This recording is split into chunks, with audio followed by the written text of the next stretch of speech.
Yeah. But I also want to say to you that you've really changed over the years, though. In the 90s, I'm a transsexual now. I'm transvestite. No, not What that. is it? I'm a transgender. No, you in the 90s. I felt like you were difficult to reach, and you became more human as time. Like now, I can really genuinely say that we're friends and that I love you. Before, I was intimidated by you, and it was more of an employer boss relationship. Yeah, And I then think it was. You softened. Yeah. Well, I was young. That's you know, right. I was super young. I mean, when I made it, I was fucking 20.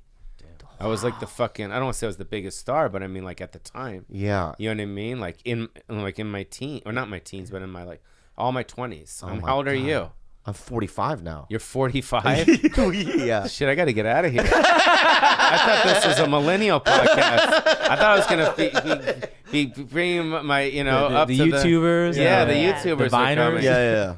No, you have to understand something. I hit, and I was on MTV when MTV was the biggest thing in the world. I remember. The biggest thing in the world. Yeah. You know, what's the biggest thing in the world? Netflix now? Game of Thrones. Okay, Game of Thrones. So Yeah. I was like the Game of Thrones back then. I know you were. You really And were. Yeah, and it was Yeah. like albums and movies and HBO and MTV, My and God. I was fucking going insane. And I grew up So- in the Philippines, and you were huge there. Yeah, Huge. so it was a fucking amazing time. That's part of the reason why I'm doing my documentary.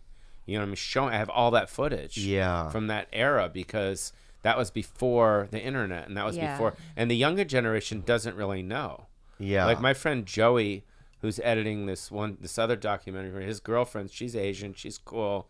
Her name's Hallie, she's awesome, but she just Joey tries to tell her like, dude, you don't understand. Like Pauly Shore at the time was like the fucking, and she's like, I don't get it. Yeah. You know what I mean? She's like, I don't get it. And then he'll show like stuff, and she'll be like, I really still don't get it. No, she'll be like, wow, I didn't believe that or whatever. Especially because MTV then was just the. It was the coolest thing. It was literally the coolest this- thing. What do you think of coolest thing. MTV now? Do you think it's just I don't watch him. hot Yeah, garbage? It's No. garbage. It's garbage. But even when I opened for you the first time in Vegas at the Riviera, it was at the top of the Riv. Was that 97? Yeah. 97. 97. And it was 5,000 seats a show. Yeah.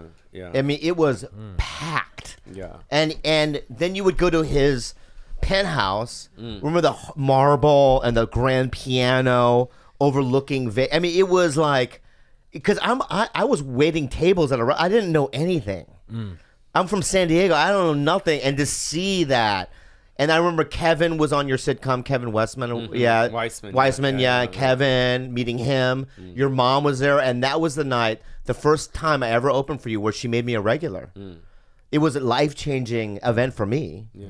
Because she just walked up to his mom and goes, you're a regular at both of my clubs. And I literally teared up. I mean, I didn't know what to say. And then when I went back to San Diego, everyone hated me.